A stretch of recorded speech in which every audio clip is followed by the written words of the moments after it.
معروف هو بن سديره شنو كيقول اون بروميير طون على هذا الشيء. تبع مزيان. انتم باعترافكم راه يصدر من 2 ملاير دولار. انتم راكم تقولوا باللي توسيالي يصدر 2 ملاير دولار، يصلح يديرها مليار فقط. في هذه مليار راهو يدي 200 مليون. اذا كان 2 ملاير راهو يدي 400 مليون، 400 مليون دولار يديها توسيالي ترافيك، فوس ديكلاراسيون، فوس فاكتوراسيون، يديها في الخارج سواء في تركيا او في امريكا او في اوروبا. خليتوا توسيالي اللي يدير 400 مليار 400 مليون 400 مليون ترافيك يديها، خليتوه وتتبعوا في التمر ورثوا عن جدو، ما تخسر معاه لا غاز لا تريسيتي لا حتى حاجه. يا اخي التمر من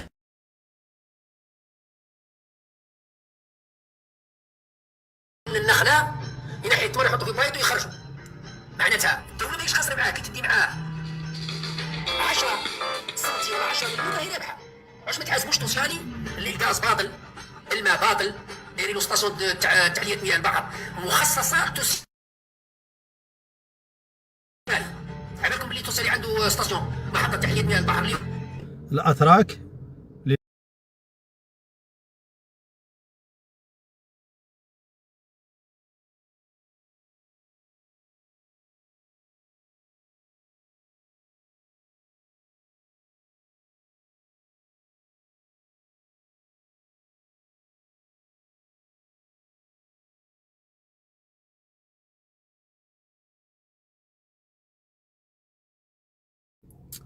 ابي خصك تحل لايف غادي تبلوكي كاع لي زابيل.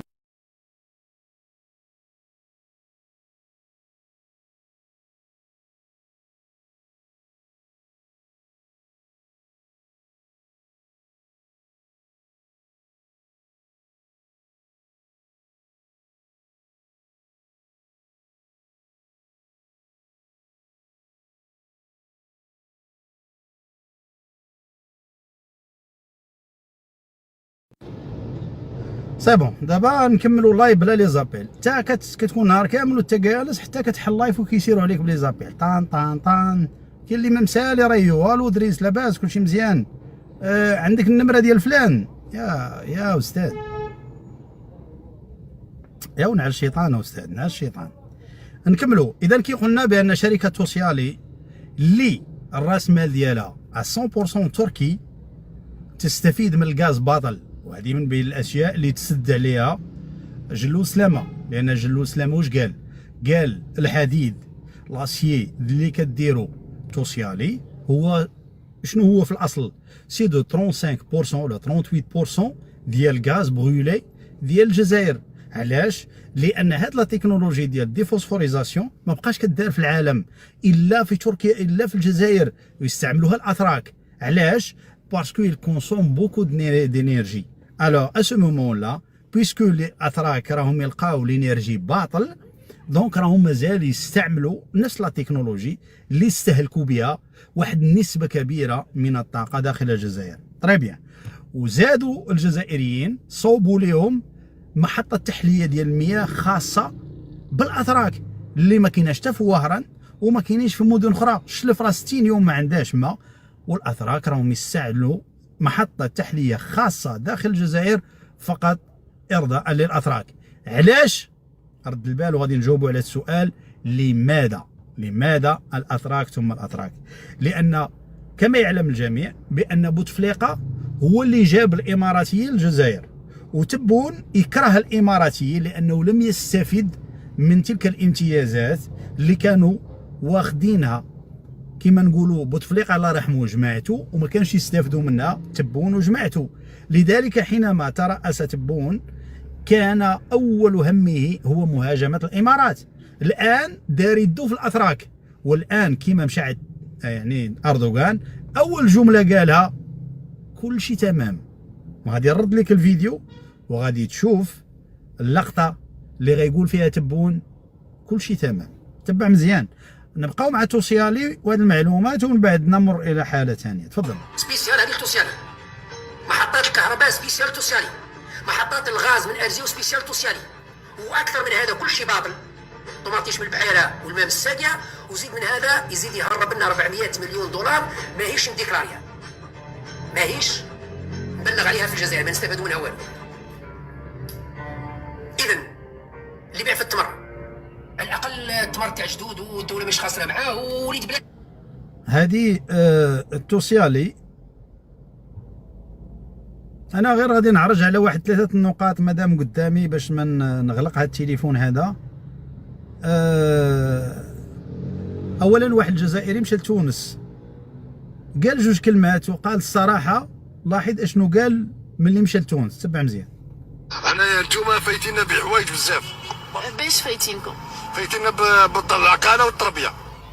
اول حاجه جزائري مشى لتونس وفي لقاء صحفي يعني في الميكرو تروطوار قال ليها انتم فايتينا بصوالح بزاف، واول حاجه فايتينا بها هو النقاء والتربيه، وهذا هو صلب الموضوع.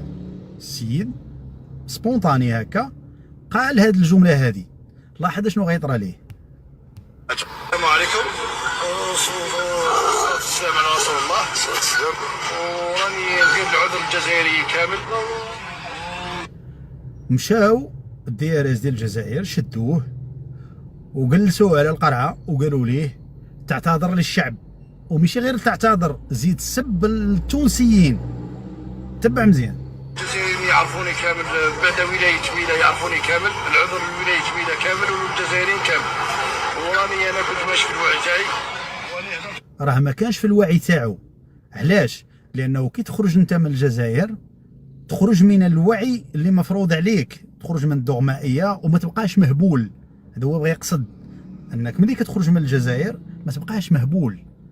كي رجع دابا رجع الوعي ديالو اللي مفروض عليه داخل الجزائر. تبع اش غيقول. وانا نتمنى الجزائريين تاعنا يسامحوني ونتمنى من الجزائر توعو يسامحوه. نتمنى من الجزائريين توعو يسامحوه. زيد. يا ربي سبحانه. تونس انا قلت متربي فيها عجبك تونس. تونسي انا خرجت من البار مشى على الصباط سير جمري. قال له علاش قلتي التونسي بانه مربي؟ قال لهم كي خرجت انا من البار مسح لي الصباط. سمعتيه؟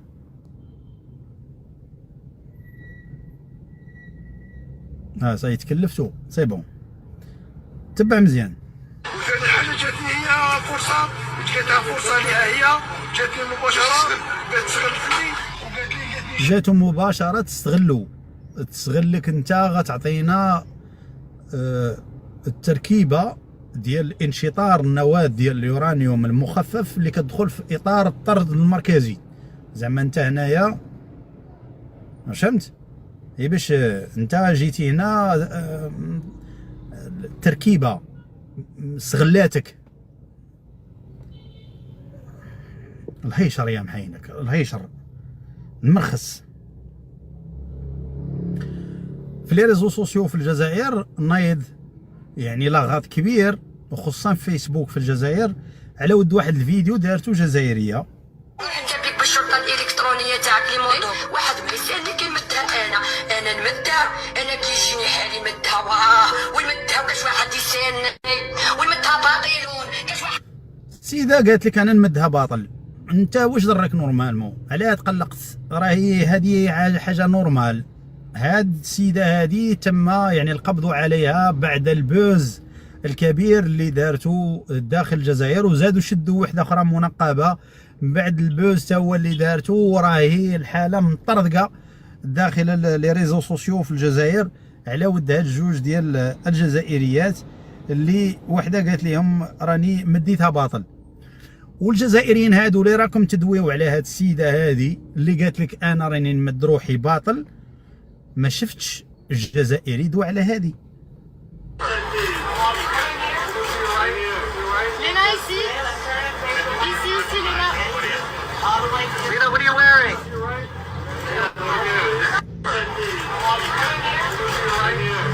Lena, ici. Ici, Lena. إعلامية جزائرية الأستاذة لينا، هذه بنت مجاهد، ومشات أبعد من ذلك أن عائلتها يعني من الشهداء، وهذه ما تقدرش أنت تمنعها.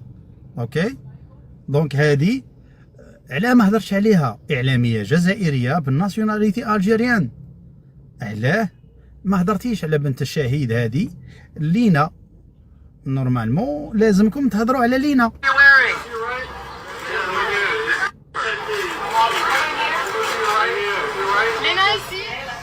وما تركزش لتحت، راه ما كاين حتى حاجه. الملابس الداخليه راه ما كايناش بلا ما تركز. صايي ما تركزش مزيان لتحت، راه ما كاينش الملابس. Ici, ici, il est là. Lena, what are you wearing? واحد سولها واش لابسه، ولا هي لابسه شي حاجه بعدا باش غادي تسولها واش لابسه. لا راك صحفي مكلخ. علاش؟ اذا السؤال اللي مطروح لي زالجيريان، علاش دويتو على هادشي وما تدويش على شيء اخر؟ نمشيو ابعد من ذلك، هي ما وصلاش. ماشي انا راني غبت في على اللايف، القضيه راهي تكرفصت، الشعب هبل وماشي غير العيالات. هي الحياه تخلطت. هي تبع مليح هبلت انت.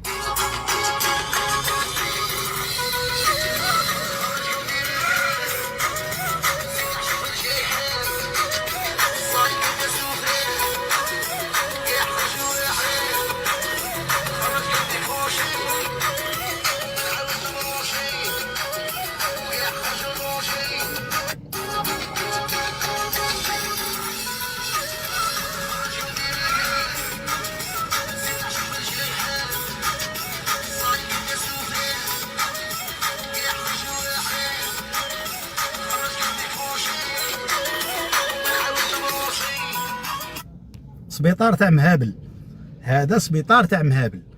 اوكي، ومازال غادي تزيد تشوف حوايج وصوالح اخرين. راسك يحبس. اوكي.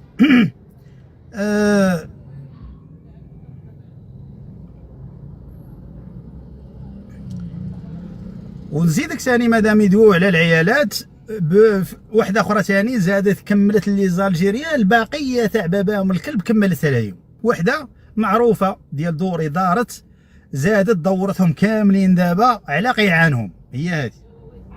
عيشي بلادي عيش الكرام في عز اتحاد يقوي الظلام، يا أرض شمس أشرقت فوق الأنام وغرست في القلوب حبا وسلام، رايتك تعلو شامخة في الفضاء تحكي قصص العز عبر الأرجاء، 7 إمارات توحدت في الإخاء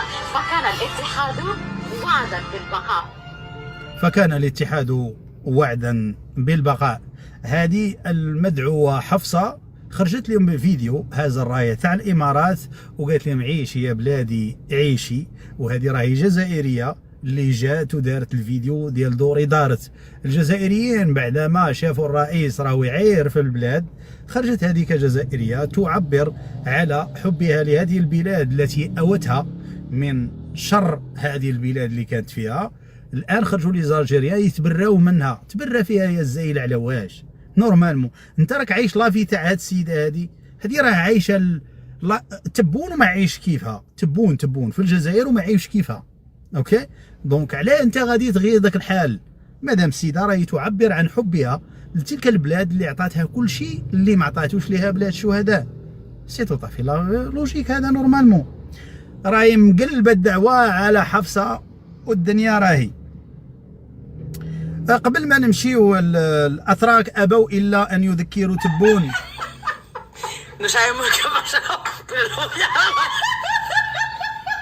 الشيء الخطوط في تركيا كي دايرين ولا ما شتيمش؟ البلاد ديال القوه الضاربه، ضرب على تركيا كي دايره ها، وشوف الجزائر كي دايره. الله يعطيكم غير مصيبه من عندي انا. علاه تشوهوا برواحكم؟ علاه علاه تشوهوا برواحكم غير هكاك؟ اوكي غادي نمشيو بالمناسبه نبغي نحيي الاخ فارس اللي كان طلع معايا واحد النهار انا في لايف وتكلم على الحركه في الجزائر. الفيديو ديالو على احد الاخوان مشكورين بطبيعه الحال على منصات فيسبوك. الفيديو ديالو تجاوز 600 ألف مشاهده على منصه اليوتيوب، ونبغيو نحييو الاخ اللي بارطاجا هذا الفيديو هذا. اخوان السلام عليكم ورحمه الله. اقسم بالله العلي العظيم اكبر ميكروب، هاد المغربي اللي غتسمع دابا اكبر ميكروب في التاريخ. وتخيل معايا والجزائريين ما يعرفوش، والله ما يعرفوا قدو، والله ما يعرفوا تاريخهم قد هاد خونا هذا. اسمع معايا اسمع. ما كانوا فصائل اخي ادريس، كانوا الحركه، المصالين، الصباحيه، التيريور، الزواف، الزواره، الزواوه، كراغله الحضر البرانيه قوميه والجيش حر. هادو كانوا فصائل، وهاد الفصائل كل فصيل كان عنده راي. وهاد المسخوط اش قال ليه؟ هذا قال ليه هذا راه كرسي تاع تاريخ، ماهوش بنادم. قال لي ماذا كرسي تاع تاريخ. صحيح ان الفيديو ديالو راه داير وبارطاجاو معايا بزاف ديال الاخوان مشكورين بطبيعه الحال، لكن الشكر موصول الى الاخ اللي عنده منصه على فيسبوك اللي بارطاجا الفيديو، راه داير البوز على مسار تقريبا واصل شي 700,000 دابا على مستوى لي فيو. بالونيس كان عنده 10,000 حركي، كوبيس كانت عنده 15,000 حركي، الباشا غابو علام هذا اللي كان كيهضر معاك، غير الباشا غابو علام كانت عنده 30,000 حركي، كان تيقطع النيوفه ديال الجزائريين، مؤلف 3 الكتوبه، كتاب سميتو الحركي، كتاب سميتو وطني فرنسا، وكتاب سميتو الجزائر بدون فرنسا. هذا الباشا غابو علام. كاين الباشا غاب القانا، حيت كانوا الباشاوات الباشا غاوات والباشا بيه وداك الشيء كان مخلط الدنيا. الباشا غاب القانا كان تيقطع الودنين، نهار اللي قتلوه لقاو عنده 900 ودن في قفه. الا كان تيقطع جوج ودنين للموت راه قاتل 450، ولا كان تيقطع ودن واحد. حماس قادر كور ديال بيجار عنده 20,000 حركي. هاد حماس زقة وين كانوا استاجروا علينا بوان. عرفتي عاود تفرج في الفيديو كان بارطاجا معايا واحد الدري في فيسبوك. واحد خينا هذا بطريقه الكوميكيه اللي بطريقه كوميك اللي بارطاجا الفيديو راسك يحبس. نحيي هاد حمزقه، نحيي هاد الاخ هذا صراحه، ما عرفتوش شكون هو، مي فريمون دار خدمه زوينه وبرافو عليه. وحتى الاخوان اللي كياخذوا هاد المقاطع هادو كيبارطاجيوها على الفيسبوك وحتى على اليوتيوب، تجدر الاشاره انه ما عنديش قناه لا في اليوتيوب ما كنبارطاجي فيها والو، وحتى قناه على الفيسبوك عندي مي با واحد 200 300 واحد، سي با غران شوز. ما عندي ني قناه يوتيوب ني قناه فيسبوك. دعونا نعود الى صلب الموضوع.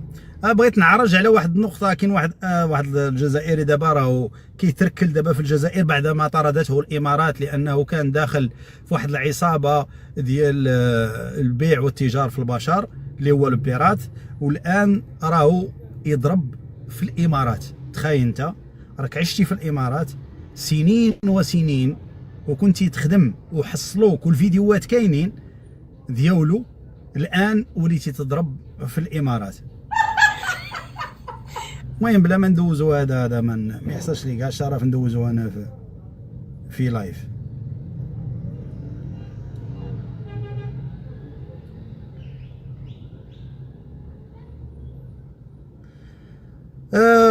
المهم قبل ما نمشيو، كاين واحد الوليد على مستوى تيك توك، واحد لو جون دري ظريف وكيناقش امور اقتصاديه بعيدا عن العاطفه، وهذا كيبان عليه بانه جاي سخون ونتمنى انه ما يتشدش في الحبس. الامارات حطت قنبله موقوته في سوق الطاقه العالميه وخلاتها 99% تكون سامع بلي الامارات خرجت من الاوبك والاوبك بلس، لكن هذا الحدث لازم تعطي له اهتمام لانه قادر يقلب سوق الطاقه راسا على عقب. اول حاجه لازم تعرفها هي انه الاوبك هي منظمه متحكمه في سوق الطاقه العالمي بنسبه تفوق 60%. يعني الاوبك هو اللي يسقف الانتاج تاع الدول اللي في المنظمه، هو اللي يسقف الاسعار باه يحمي اسعار الطاقه ومن يضمن الارباح للدول اللي منخرطه فيه. كاين غوصول داخل شويه نحكيو على الامارات التي تعتبر واحده من الركائز الاساسيه في المنظمه تاع الاوبك، لانه عندها بورسونتاج كبير فايت 13% من لا برودكسيون اللي كاينه في الاوبك بحوالي 4 ملايين برميل يوميا. الخروج تاع الامارات من الاوبك راه يخليها تفتح سوق خاص بها، اسعار اللي تحبها، الكميات اللي تحبها، ومن طون راح تستغل كامل القدرات الانتاجيه تاعها اللي الخبراء الاقتصاديين يقولوا بلي الامارات قادره تلحق الى حتى حوالي 6 مليون برميل يوميا. المشكل الكبير هو هنا الامارات اذا ضخت هذا الانتاج الزايد في السوق الاسعار راح تهوي، بتاثروا بزاف دول من ابرزهم الجزائر، لانه الجزائر الانتاج اليومي تاعها ما يفوتش المليون برميل يوميا. يعني الاوبك ملي كان كارتال يخدم مع بعضاه بيحطوا الاسعار اللي تناسب الجميع، هنا راح يولي كل واحد يخدم في سوق وحده، كل واحد يحوس على الارباح اللي راح تناسبه. المشكل الثاني هو السعوديه والامارات، لانه السعوديه كانت هي سوينغ بروديوسر، هي اللي كانت تتحكم في الانتاج في منظمه الاوبك بحكم انه عندها اكبر انتاج في المنظمه. الان كي تخرج الامارات وتستغل القدرات الانتاجيه تاعها كامل، هنا راه يولي صراع قياده بين السعوديه والامارات، لان السعوديه داخله في الاوبك، يعني الانتاج تاعها راه يبقى ديما مسقف على عكس الامارات اللي راح تولي تنتج بحريه كبيره. هنا المشكل اذا السعوديه تبعت الاغراءات اللي راح حطتها الامارات ومشات في الطريق تاع الزياده في الانتاجيه ثاني، هنا راح يولي العرض كبير بزاف، الاسعار تهوي لتحت، يستفادوا السعوديه بيان سور باسكو عندهم انتاج كبير، لانه كي نحكموا الانتاج تاع الامارات الانتاج تاع السعوديه هو نفس الانتاج ولا اكثر من الانتاج اللي تمدوا اوبك في اليوم الواحد. يعني هنا اذا الامارات دارت الضخ تاع الانتاج تاعها الجديد في السوق، هنا راح تصرى كارثه بأتم المعنى. الامارات حطت قنبله عنده فيديوهات بزاف كيدوي على الاقتصاد، كيدوي على بزاف ديال لي بوين. هذا باين بانه جون مازال يقرا ليكونومي في الجزائر ولا اليترونجي سيرمون، لانه في بعض الفيديوهات ديالها كينتقد بزاف الاقتصاد الجزائري، سيرتو ان الدوله عجزت على بناء منظومه اقتصاديه خارجه على الاوبك، وعطى يعني دي زيكسبليكاسيون اللي برافو عليه. وحتى اقوى دوله في العالم تخير زوج وتستغنى على وحده، كيفاه تبقى مايل هنا المثلث هو هذا المثلث هذا لو كان تحط تبون اون بيرسون مع رزيق مع سي البولزرد اللي هو وزير الماليه وتشرح ليه هذا المثلث وتقول له عاود اشنو فهمتي، والله ما يجاوبك. المنظر فليمنتراي والله ثالوث المستحيل. الثالوث المستحيل هذا يقول باللي محال دوله تقدر تخير 3 سياسات نقديه في ان واحد، تقدر تخير زوج ووحده تستغنى عليها. اول حاجه وش هما هادو السياسات؟ اول حاجه اللي هي الفيكس اكسشينج ريت ولا سعر الصرف تاعك، معناه دوله تربط العمله تاعها بدوله اخرى. المهم عنده بزاف ديال الفيديوهات وان شاء الله نحطوا كاع هذا اليوزر ديالو باش كومسا انكم تشوفوا لي فيديو ديالو لي زالجيريان اللي راهم حابين انهم يمشيو يقراو من هذا الوليد هذا اللي فريمون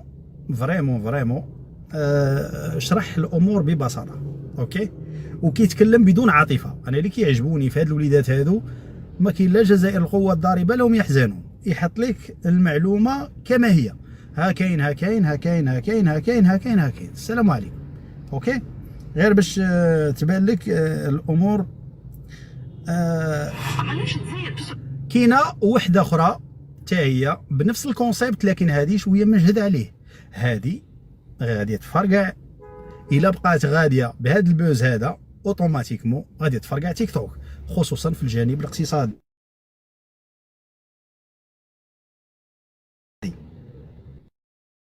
راه دول اخرى شعبها ما لقاش فيكم في 2005. قالت لك علاش الجزائر راهي تصرف فلوسها على دول افريقيه مادام شعبها ما لاقيش ما ياكل.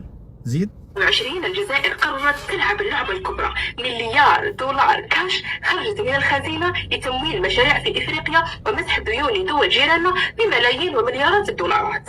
لكن في نفس العام كاين حقيقة أخرى خلف الستار، نسبة البطالة وصلت ل 11.60% وتضخم. هذه ما تسمعهاش عند واحد يحل لايف الجيريان. زيدي يا اختي كملي. نقول في شهرية الزوالي يلقى روحه يواجه في غلاء المعيشة وحده. بصح واش رايك لو كان نقول لك باللي في عالم السياسة دراهم ماهيش صدقة، وكاين وجه آخر للحكاية لازم تفهموه. اشرحي لنا شنو هو الوجه الآخر لهذه الحكاية. بزاف من اللي يتسائلوا كيفاش بلادنا تمسح في ديون دول أخرى بملايين الدولارات ولا تمد في مساعدات وإحنا مازال عندنا أزمة في الزيت، في الحليب، في السكن. لا اختي، الجزائريين اللي كيطلعوا معنا هنا كيقول لك ما كاين لا ازمه في الزيت لا في حليب لا في سكن، انت راكي تكذبي. زيدي كملي يا اختي. الحقيقة المرة أن الدراهم تجيب النفوذ، وفي السياسة الدولية المساعدات هي استثمار طويل الأمد، أولتها شراء الأصوات والمواقف. شراء الأصوات والمواقف، أنت كي تمد 1.5 مليار أو 1500 مليون أورو، يعني مادام ما جبتيهاش دراع تجيبها صرف، وهذاك الصرف راهي فلوس تاع زوالي. السيدة راهي تقول لك بأنه شراء الأصوات عادي. ما سمعتيهاش؟ نعاودوها لك يا سيدي. في السكن، الحقيقة المرة أن الدراهم تجيب بلادنا تمسح في ديون دول أخرى بملايين الدولارات ولا تمد في مساعدات وإحنا مازال عندنا أزمة في الزيت، في الحليب، في السكن. الحقيقة المرة أن الدراهم تجيب النفوذ، وفي السياسة الدولية المساعدات هي استثمار طويل الأمد، أولتها شراء الأصوات والمواقف. شراء الأصوات والمواقف هذه أمور ما يمكنش تتخزنها أوطونكو ألجيريان، باسكو هذا هو الواقع. أنت من نهار حددتي هذه الدولة الجزائرية وأنت شيك على بياض، ما كاين غير مسح الله يعاون. وأنت أصلا الفلوس كنت ديرها في الجزائر واش دير بها؟ انت كانت عندك فلوس وما قدرتيش تبني بها حتى شي حاجه، اللهم يديها البراني، فلوس البني يدي مزاطوط. هيا زيدي كملي. من دول تدعم قضية الصحراء الغربية ولا مواقفك في الاتحاد الإفريقي لازم يكون عندك ثقل مالي. يا اختي الكريمه، هذا الكلام هذا قادر يديك الحبس. راكي تقولي بان الدوله الجزائريه عبر صرفها لاكثر من 1500 مليون دولار من اجل شراء المواقف والاصوات لدعم الصحراء الغربيه، وهذا الكلام قادر يديك الحراش. سمحي لي مزيان، انا ناقل الكفر ليس بكافر. هيا زيدي كمل يا سيدي. افريقيا اذا ما مديتش ما تسواش، العالم كامل راه الا ما مديتش راك ما تسواش، دونك لازمك تمد. ومنين تمد؟ تمد من فلوس الشعب. هيا كمل يا لاله. صار على هذه القارة السمراء، الامريكان، شناوة، الاوروب والجزائر لقات روحها قدام خيارين، يا اما تخلص باش يكون عندها كلمة في الاتحاد الافريقي وتامن حدودها من الارهاب والنزوح، يا اما تغلق على روحها وتخلي جيرانها يوليو منصات لعديانها. وهنا الدراهم هي لوتيكي لدخول نادي الكبار. ثانيتها الدراهم هو التيكي للدخول، بمعنى الا ما مديتيش دراهم ما نزيدوش كاع نسمعوا بيك، وهنا غادي يوليو يلعبوا عليك. اوكي، اذا الدوله الجزائريه والجزائريين لازمهم يعطيو. يعني انت اوطونكو جزائري لازمك تعطي باش تامن الحدود، باش تامن الحدود المتراميه الاطراف لازمك تعطي. ومساله العطايا كانت من زمان، مش يلا دابا. اخواننا نتكلموا على الفلوس، ماناش نتكلموا على العطايا اللي فهموها لي زالجيريان. اوكي، هو يعطيه. اي الامن القومي، كي تعاون جيرانك كيما تونس وليبيا ماديا يعني راك تحمي في حدودك من الانهيار، لأن الجار كي تطيح معاه الدار. يعني باختصار شديد الشعب ما يهموش النفوذ في أديس أبابا. اي يا اختي، هو الدوله الجزائريه محات ديون على بزاف ديال الدول، وهذيك الدول ولات في صف المغرب، على راسهم مالي مثلا. والدليل على ذلك ان الجزائر الى هذه اللحظه راهي مازال تصرف. بغيتي الدليل؟ انا نعطيك الدليل. لا كملي بعد الفيديو الاول ونرجع نعطيك الدليل. تكمل. إذا كان جيبوا فارغ. الانتقاد هنا ما يخصش المساعدات قد ما يخص ترتيب الأولويات. هذه الملايير علاش ما تحولهاش لمصانع تخدم شبابك أولا، بعدها تخمم أنك تقدم في المساعدات. لا سمحي لي، هذه النقطة هذه شوية خايبة.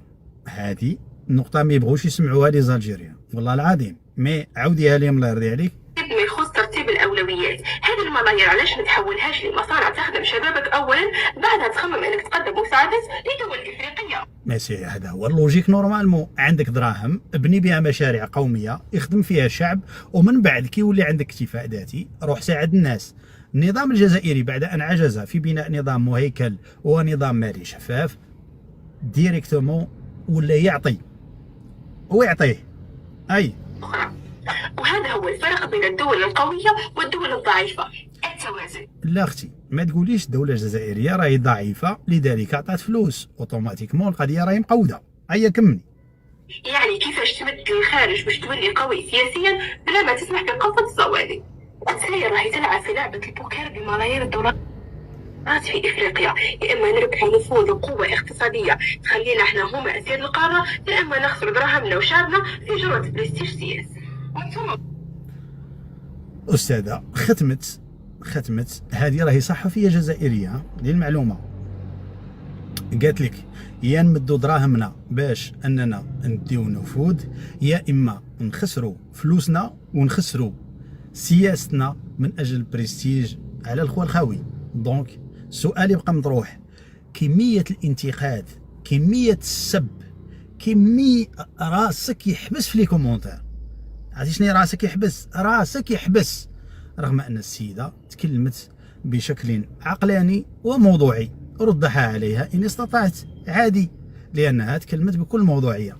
المهم كاين بزاف ديال المواضيع اللي طرقات يعني في نهايه هذا اليوم، كما قلت في النهايه ديال هذا الشهر، لكن دعونا نذهب مباشره نعود الى صلب الموضوع. نعود إلى صلب الموضوع.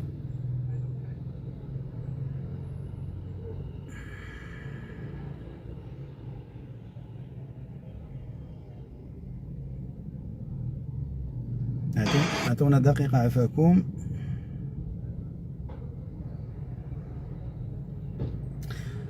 إذن في خبر منشور على قناة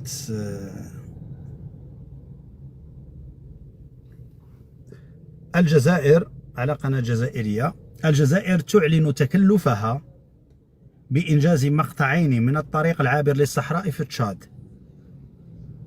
انت دابا هذا خبر نشرته أحد القنوات. يا أستاذة ما نلعبوش سيدي جونا.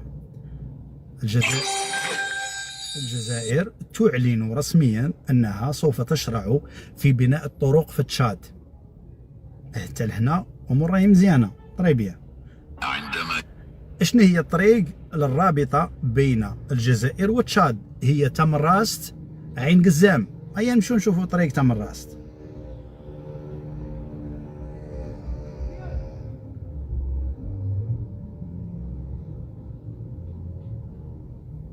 وهي سهلة نورمالمون.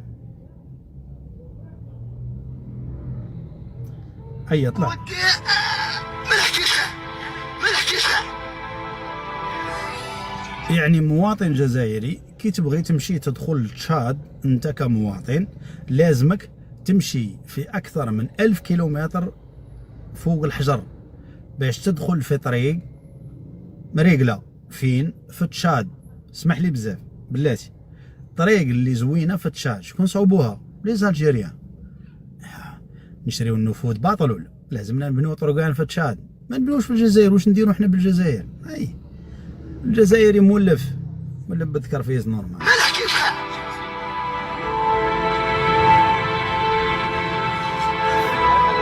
يا حبيبك هذاك يا حبيبك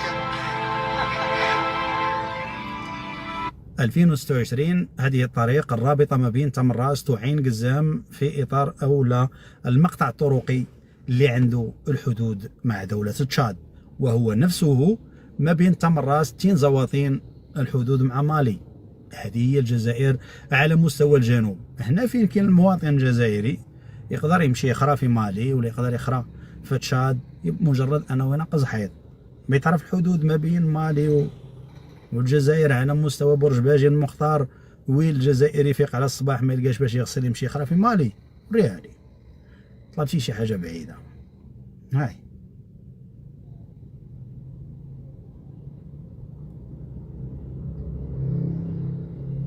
ماشي نورمال. اروح للصحراء فيها الصوارد ويخدم بالصحراء فيها الصوارد. انا بنمت بالليل درجة الحرارة كطر بها تحك جبهتك تمسح العرق تنحي بالشيشة تسلخ جبينك. ما على بالهمش تقاري قدام ريستورات تعشية تصاب لي تضرب الطولة والبالة تقول لا اله الا الله. هذه كل ما جابوهاش. هذه 1500 مليون ديال الأورو تمحات على دول إفريقية، في حين أنه مازال الناس في برج باجي المختار وفي تين زواطين وفي عين قزام، هذه الحدود الجنوبية للجزائر مع الدول الإفريقية. وهنا حيث يتوقف التاريخ، حيث لا موارد لا مواصلات لا بنية تحتية، ما محسوبينش كاع اوطون كو دي زالجيريان. هيا ارمي وخلاص، كي تبلع عليه هذه صيي كلات النار يولي يخرى النار تمايا صح. نرجعوا من حيث بدينا. الجزائر على مستوى تشاد أعلن وزير الجزائري بأن الجزائر ستبني محطة لإنتاج الكهرباء. واش دير؟ عادي نورمال، مو الناس راهي تبني تما. أخت ماريا مرحبا بك. إذا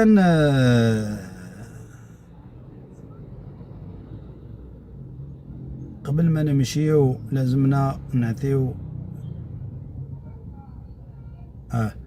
خليكم معايا دقيقة نرجعوا لموضوعنا. شكرا اختي ماريا ربي يحفظك. إذا غادي نرجعوا لموضوعنا، هو الرئيس الجزائري وزيارته لتركيا. الآن أنا طرحت سؤال ونتمنى يعني كجزائري يقدر يجاوبنا على السؤال. شنو المقصود بالكلمة ديال تبون حينما وقف قدام أردوغان قال ليه كل شيء تمام؟ شنو صفيتها ليهم عاد جيت ولا شنو معناتها؟ هذه النقطة الأولى. النقطة الثانية، ماذا فعل تبون حتى ينال الميدالية أو لا أكبر الأوسمة الموجودة في تركيا؟ بغيتوا تسمعوا الحقيقة؟ إليكم التالي. عندما عندما يدرك حتى يدرك بلاتي.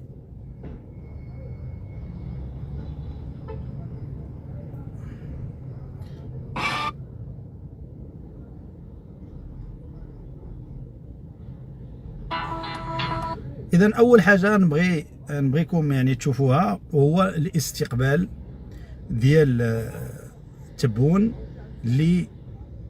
للمدير ديال توسيالي في المكتب أو لا في الإقامة ديال تبون.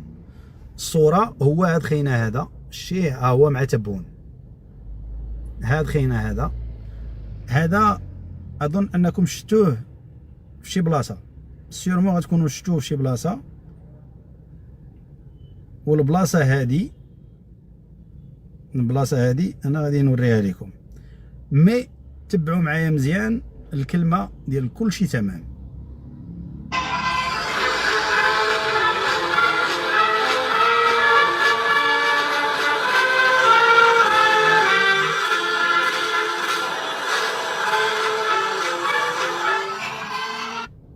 كلشي تمام، راني غيست لباباهم الشقف صاي، راني كملت معاهم عاد جيت. اذا هذه ديال كلشي تمام، بمعنى ان تبون اكمل المهمه على احسن وجه، وبالتالي يستحق عليه الوسام. سي نورمال، السيد راه خدم، ولانه خدم فمن حقه انه يكافئ بطبيعه الحال على العمل ديالو. مي خليكم نمشيو للسيد هذاك او الرئيس او المدير ديال توسيالي اللي استقبلوا تبون داخل الجزائر. الصوره ديالو اوتوماتيكمون غتكونوا شفتوها كيلكو بلاص. بغيتو تعرفوا فين شفتوها؟ انا نوريكم فين شفتوها. بلاتي ها انتم فين شفتوها.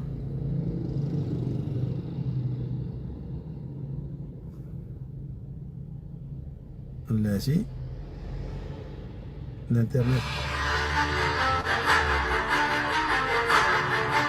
ها واش تخيل انت في دولة، رئيس دولة يعقد يعني اجتماع مع الرؤساء او الوزراء ديالو، ويتواجد وسط هذاك المجمع المدير ديال توسيالي. هذا اصبح بحال المقيم العام تاع الاتراك داخل الجزائر. هاو شتيه هو هذا الشخص هذا، هذا هو المدير العام ديال توسيالي. ركزوا عليه مزيان، شتيه هذا هو اللي استقبلوا تبون، هاو شتيه ها هو في الشقة الخاصة مع تبون في تركيا. معليش غادي نمشيو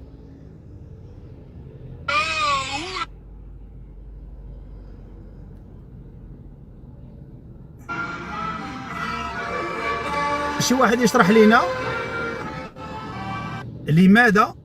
لماذا تم تغيير السجاد نورمالمون في العلاقات الدبلوماسية وزيارة الدول كيكون طابي روج، هذا علاش ردوه ازرق؟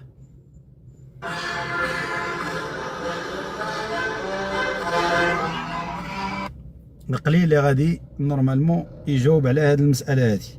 على اي حال نعود الى الموضوع اللي مهم. شنو هي الامتيازات اللي عند الاتراك في الجزائر؟ بغيتي تعرف الامتيازات نعطيها لك، تبع مزيان.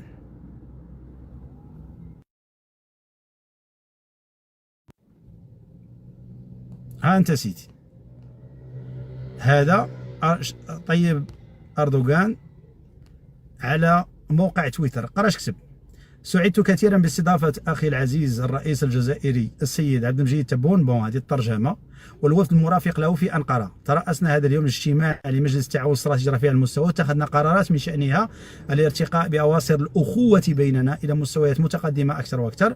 لقد كثفنا جهودنا بما يتماشى مع هدفنا الذي حددناه من عام 2023، تبع مزيان، والمتمثل في بلوغ حجم تبادل تجاري قدره 10 مليار دولار، وتقوم تبع مزيان أكثر من 1600 شركة تركية بتنفيذ مشاريع واستثمارات كبرى في الجزائر تبلغ قيمتها الإجمالية 8 ديال المليار ديال الدولار. 1600 شركة تركية متواجدة في الجزائر، وكاينة شركة سميتها دونايسر التركية المتواجدة في أضرار كيديو بقع أرضية تتجاوز 4000 هكتار. الرقم صحيح، الرقم صحيح. بتعرف الدليل؟ دوك الدليل، تبع معايا مزيان دي الدليل. عطيوني دقيقة باسكو غادي نرجع شوية اللور. زيد زيد زيد، عطيونا دقيقة. كبسوا لنا شوية الدراري الشبيبة، كبسوا لنا شوية وكمسا نزيدو نعطيو بعد.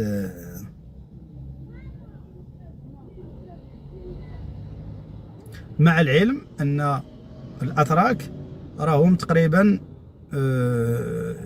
دين كسان ولا سميتها واحد الشركه، انا من بعد نعطيكم الاسم تاعها، اللي شاده اغلب البنايات في الجزائر. سي سعيد قال لك متى غادي تجي السنغال تستثمر في بلادنا؟ تبع سي سعيد، غادي راسك يحبس. تبع بلاتي نعطيك واحد الفيديو صادم.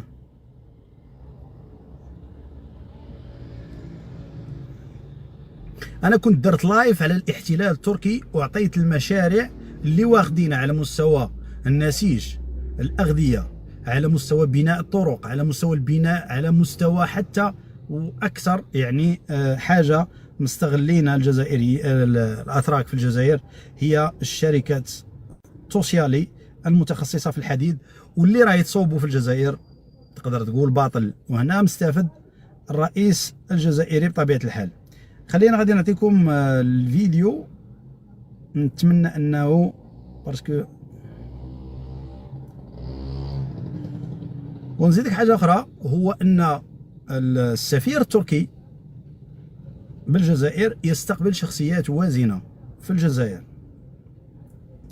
بلاتي انا غادي نعطيك الفيديو، نورمالمون الفيديو عندي، خليكم معايا دقيقه لان غادي نرجع شويه اللور باش نوصل.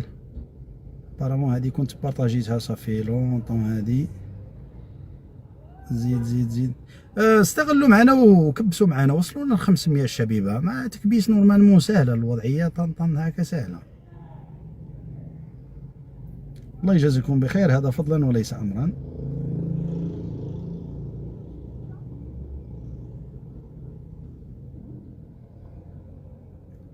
نورمالمون عندي انا هنايا الانترنت راهي شويه ميته، سي بور سولا